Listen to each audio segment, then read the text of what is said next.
ये news post internet पे बहुत ही वायरल हो रहा है, लेकिन बहुत ही कम लोगों को ये समझ में आया हो। दिसंबर 2025 में एक राजस्थान हाई कोर्ट एग्जाम हुआ, उसमें एक पिटीशन फाइल की उधर के लॉ एंड ऑर्डर ने, जिसमें उन्होंने डिक्लेयर किया कि SC ST OBC जो रिजर्वेशन है उसको हम लागू करने जा रहे हैं। लेकिन सब्सक्राइब करो और पूरी बात समझो। अभी एक एग्जाम्पल के थ्रू मैं आपको समझाता हूँ। मान के चलो 100 सीट है, उसमें से 40 जनरल कैटेगरी वालों के लिए है और 60 SC ST OBC कैटेगरी के लिए सीट रिजर्व है। मान के चलो कि जनरल वाली कैटेगरी के जो बच्चे हैं उनका कट ऑफ 85 प्लस है और जो ST ST OBC है उनका एवरेज कट ऑफ 70 प्लस है। पहले क्या होता था कि जिसने भी ये कट ऑफ क्लियर किए उनको सीट मिल जाती थी और एक दूसरे की सीट में कोई भी दिक्कत नहीं होती थी। डिफरेंस ये है कि जो SC ST OBC वाले बच्चे हैं उन्होंने अगर 70 से प्लस नंबर लाए तो उनकी सीट उनको मिलेगी, बट लेकिन अगर उन्होंने 85 प्लस नंबर लिया है और वो SC ST OBC कैटेगरी से थे तो अब वो बच्चे SC ST OBC कैटेगरी के नहीं माने जाएंगे, उनको सीट मिलेगी जनरल वालों। मान के चलो कि 20 बच्चों ने 85 प्लस नंबर लिया है और वो SC ST OBC कैटेगरी से थे, तो उन 20 बच्चों को अब वो 60 रिजर्व सीट थी उनमें नहीं गिना जाएगा, बल्कि जो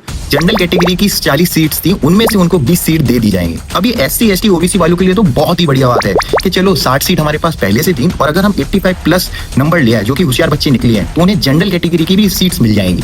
बट अब जो जनरल कैटेगरी की सीट सिर्फ 40 थी उसमें से अब उनके पास टोटल 20 सीट्स बचेंगी। मतलब अगर वो 85 प्लस लिया है या फिर वो 100 में से 100 नंबर भी लिया है तो भी कोई गारंटी नहीं है कि उन्हें उनकी सीट मिलेगी भी या नहीं। आपका क्या मानना है, ये जो रिजर्वेशन लागू किया गया है ये सही है या गलत? कमेंट में हमें जरूर बताएं और हाँ, सब्सक्राइब भी कर लें।